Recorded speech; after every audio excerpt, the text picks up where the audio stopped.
Hello and welcome to the Alpha Software Demo and Q&A webcast. I'm Dave McCormick, VP of Products here at Alpha Software. And today, besides taking questions, we are going to be talking about Alpha Anywhere version 4.6.5.1. That's a very long version number, but it is the version that just came out on June 29th. And it has a whole bunch of cool new features in it. We're going to be diving into one of them. We'll be looking at a few of the others. And one of them you've already seen, which was the JSON form control. If you remember that from a few weeks back, if you've been attending our webinars, that is now officially out in the latest build of Alpha Anywhere. So we're excited to start using that.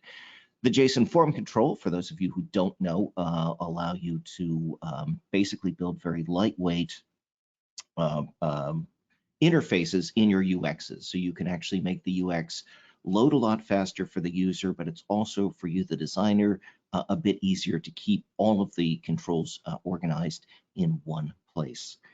But today we're going to be taking a look through the release notes, and we're going to also be taking a look at the security framework. But before I go any further, I'd just like to ask if people can hear my voice and if you can see my screen, my mouse moving around and so forth. I just want to make sure that I am coming through.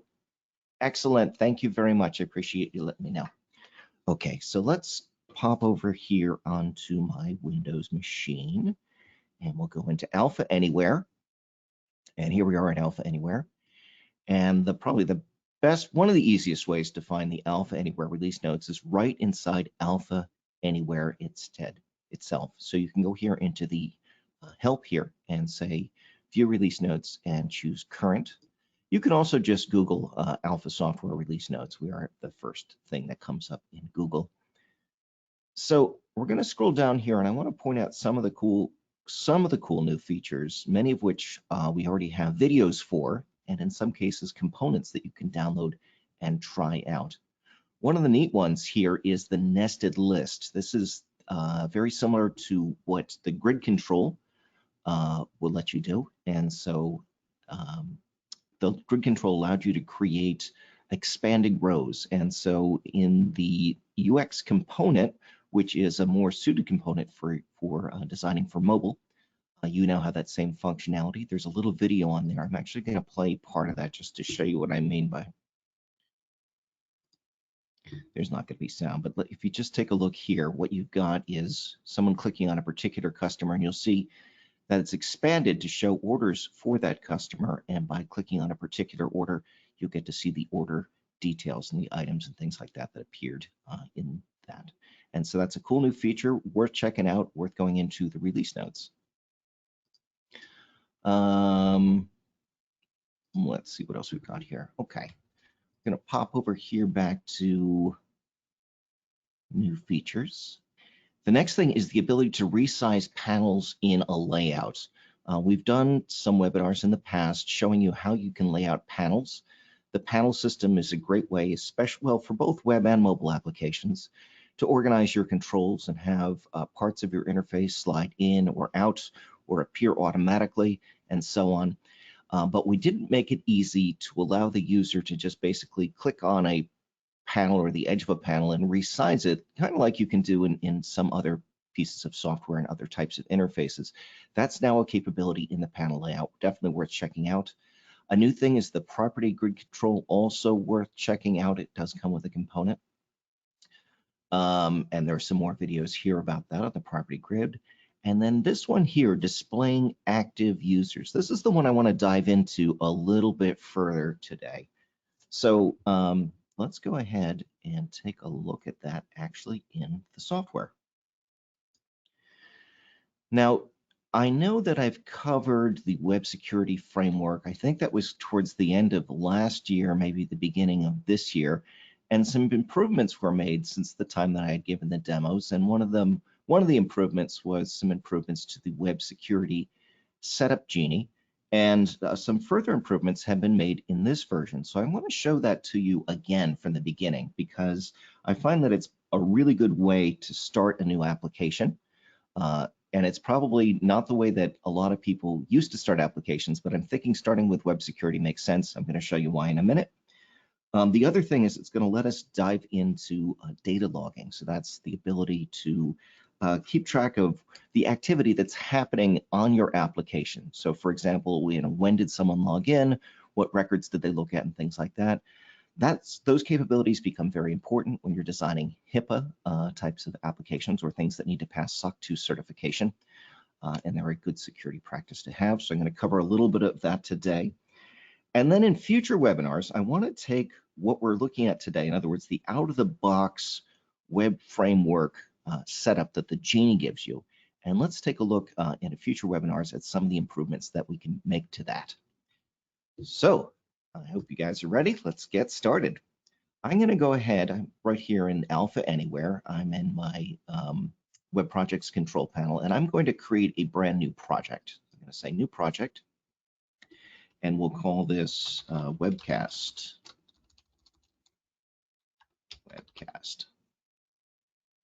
And now there are some templates up here, but I'm going to warn you, a bunch of these are really kind of old. I'm going to go through these later, not in this webinar, and we'll take a look at some of the ones that are still pretty cool. The other thing that it allows you to do is it allows you to enable the web security framework. You can check that now or not. I'm not going to. I'm going to show you how you get to it if you don't check that. And I'm just going to go ahead and click OK. And as you can see, it's created a new web project for me called Webcast. Okay, the next thing we're going to do is we're going to go now into web security. And I'm going to say, use the quick setup Genie to automatically set up the web security settings. So we're going to use that Genie. And this Genie is really cool. It does a lot of stuff for you.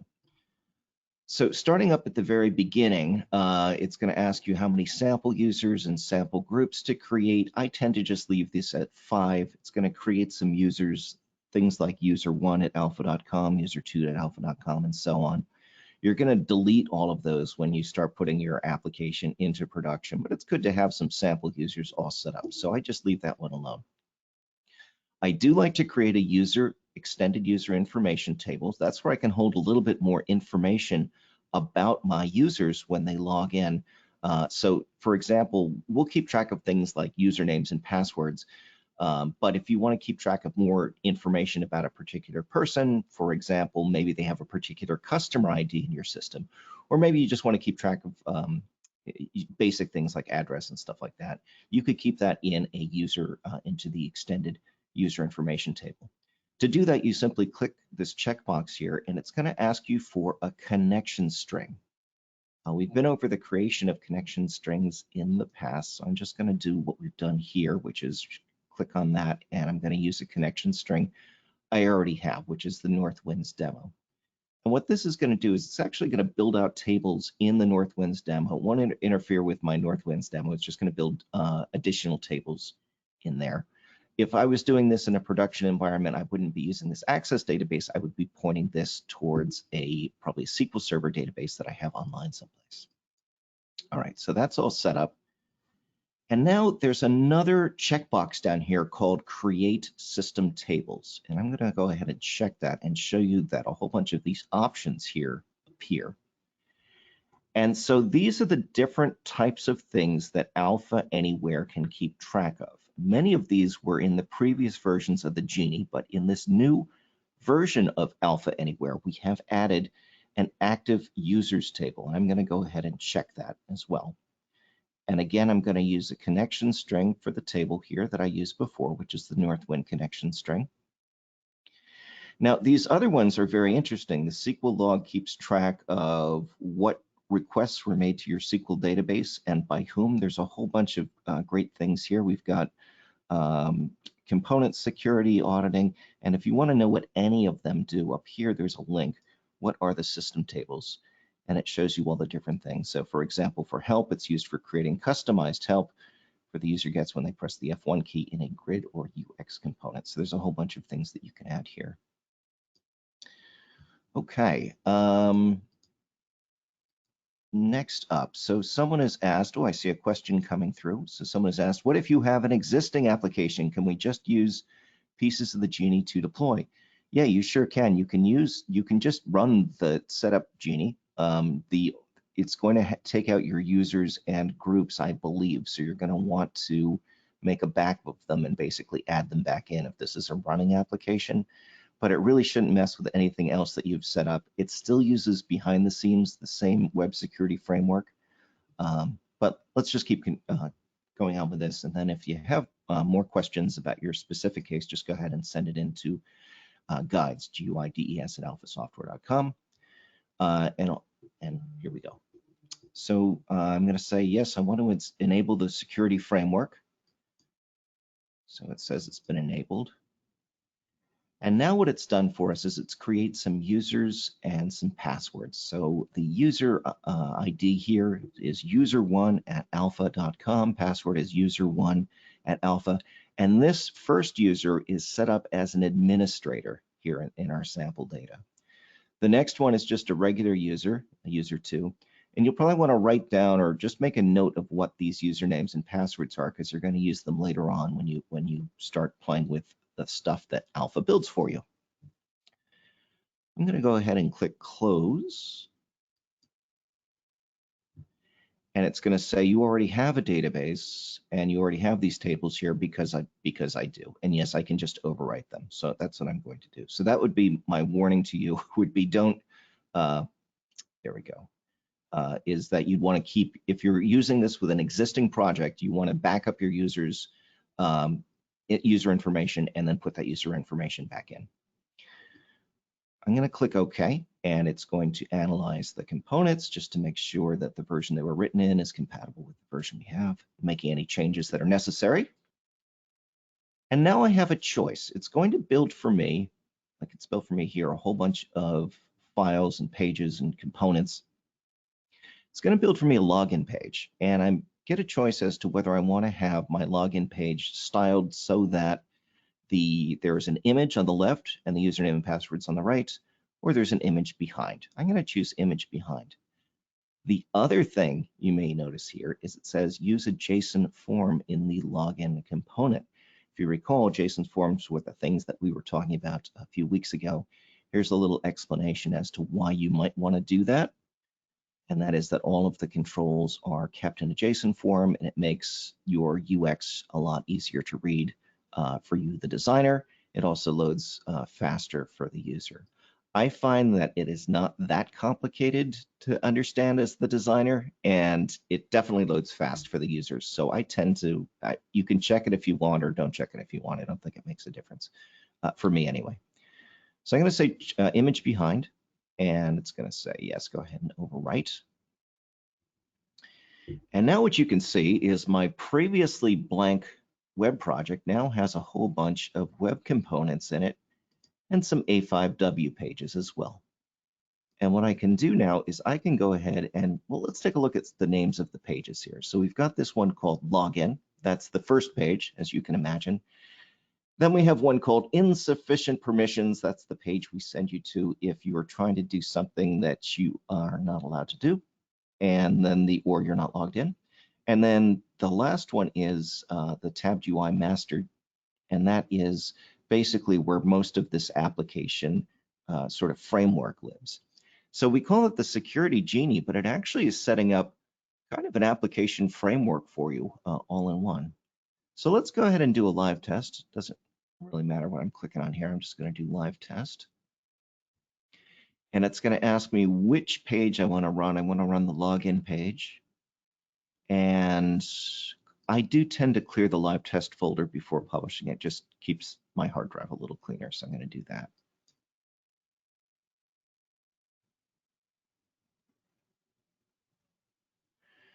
Let me see if we've got any more questions here. Oh, yeah, actually, good observation. Someone says it's called the Web Security Framework, but it seems a lot more like the Project Setup Genie. And yeah, that was exactly my observation. This is really a good way to get started building out your application. So as you can see, just by clicking a few settings back there in the Web Security Framework Genie, it built out all these pages, including this background image and stuff like that. And I'm going to go ahead and log in. And this is why I said to keep note of what the usernames and passwords are on that. So it's user1.alpha.com, and my password, user1alpha. So this is our administrator, and when I log in, I should be able to see things that the administrator can see. So I can see account settings, which is settings that are actually everyone's allowed to see. And then we have this area for administrators only. And one of the new things that's been added in this version is the ability to see active users. So these are the people who have logged in recently and have done something in your application. So I'm going to go ahead and click active users. And it appears blank, so it doesn't give you information right away until you set these controls up here and refresh the data. So I want to say, show me what's happened in the last 5 hours. My options are minutes and days. And I'm going to say, go ahead and refresh that data. And it tells me that user 1 has logged in and they have an activity account of 2.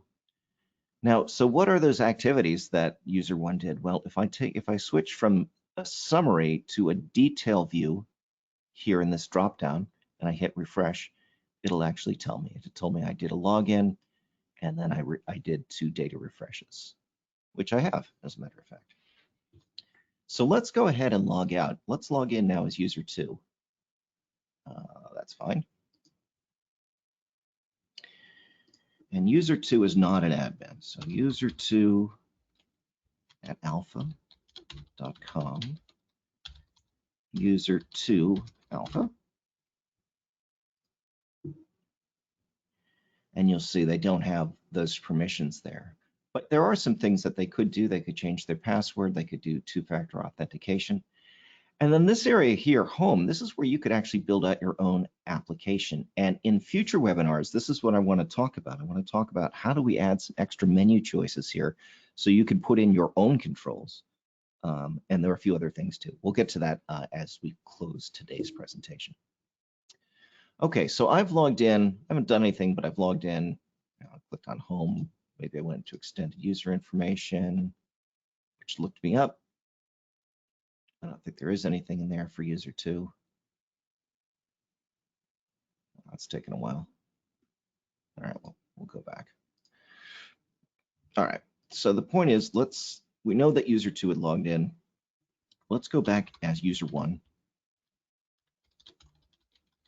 and see if we can see what user 2 is up to.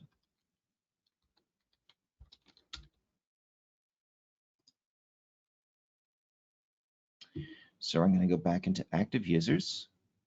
Again, last 5 hours is fine. Refresh. Aha, there's user 2. And again, if I want to see what user 2 did, I can take a look at the details, refresh the code, and I could say, okay, this is what user 1 was doing. This is what user 2 was doing. They were making an AJAX. So basically what you see here are, you'll see a login. You'll also see logouts, but logouts aren't counted in activity type when you're coming up with a total. So if someone just logs in and their login expires or they click log out, you're only going to see that as one activity when you're looking at the summary, just so you know. But if it's something other than login or log out, it tends to say AJAX and then it has the name of the function that you're calling. So you'll know kind of what they were doing there. Now, there are other logs as well in Alpha, like I told you, like the SQL log where you can take a look at what data was being looked at. But this is kind of interesting just in terms of getting a feel for, how many people are on my system, now, or how many were on yesterday or things like that. It may give you some things that you could do for benchmark testing and more. So that is pretty cool. So let's now take a look at what we might want to improve here in future sessions. So to begin with, let's take a look with the login page. So I'm going to go back and log out. So one thing I may very well want to do is restyle this page. I probably want to get my company logo up on here, or maybe a different stock image. Definitely probably want to change the style of that button. And these typically I've seen in other things are done as just sort of regular HTML links, so they're underlined and in blue or in purple. So I probably want to change those out as well in a future one. But once I've logged in, user 1 at alpha.com, user 1 alpha. once I've logged in, of course, I'd want to have some sort of header text up here. I don't know that I love the style of these buttons, so I probably want to change the styling of that as well. And probably the biggest one is the fact that we are using a tabbed UI interface. Now, a tabbed UI interface works great on a desktop application, even works pretty well on like a tablet, but it does not work very nicely on a phone. So I'm just going to give you, I think I can give you an idea just by shrinking down the screen this way, what happens to your application when it tries to fit it on a phone. So let's say I'm going to go back into my active users section. And it does its best, but it is not pretty. And you can't really, you wouldn't be able to read any of the data here, I don't think. You know what I mean? So you probably want a more responsive design than this if you want to make it so that you can do these types of user administrative activities on the phone as well as on a desktop. So to do that, what we would do is we would take this master tab UI and instead use what we call a UX component, and we could replace that same functionality. And that's something that I want to get into in a different webinar. So that's pretty much it for me today, but you guys have a bunch of homework, and that is to go back through those release notes and start watching those videos because they've got some really cool stuff in there. So let me take a look at see what questions we've got. Also, as a reminder, you can always send questions to guides, GUIDES, at alphasoftware.com. Let's see. Oh, here's a comment. Someone said it'd be nice if this setup Genie created a user interface with nicer looking styling. It sure would. And I think after we do our webinar, I'm going to pass that information back to our development team and have it so that it builds a nicer interface. But in the meantime, I'll show you how you can style it the way you'd like it. Someone says, can you demonstrate how to use an XBasic function for a dynamic auto-suggest field of a text control?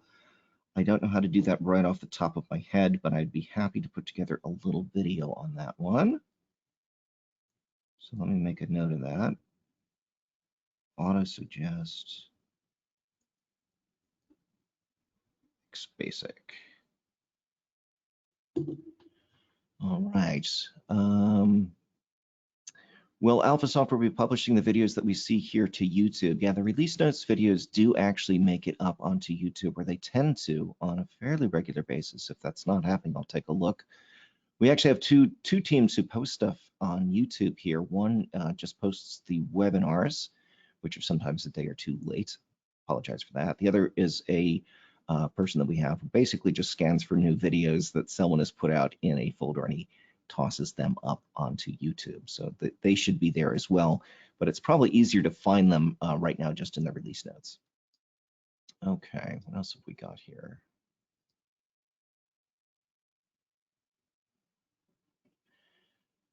So yeah, some more suggestions on maybe we should be changing the name of that web security framework and the new workspace thing. I think it's really, that's a very good suggestion. So we want to make it. Yeah, so what I could foresee is like being here and saying new project, and new project basically does all of the security stuff for you. I mean, the new project right now does allow you to enable the security framework, but it would be nice to have a smoother Genie, I think, for that. Let's see if there's anything else we have. Do we have an Alpha resource that's well-versed on Alpha's Salesforce integration? Yes, we do. You want to reach out to our professional services team for that. You could send an email to guides. We could point you in the right direction, or you can, why don't you do that? And then we can point you to the people who've done that. So yeah, we've done this in the past.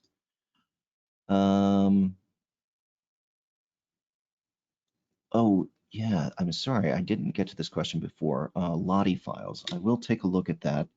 LOTTIE file types.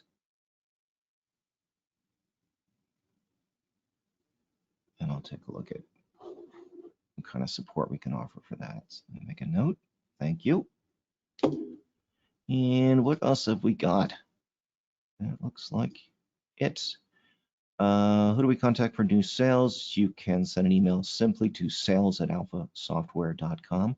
We do have a couple new salespeople who have joined us about 2 or 3 weeks ago. So we've been making some staffing changes there. But just sales@alphasoftware.com. You should get an email if there's any delay at all. Just email guides, and we'll make sure we'll make sure you get connected.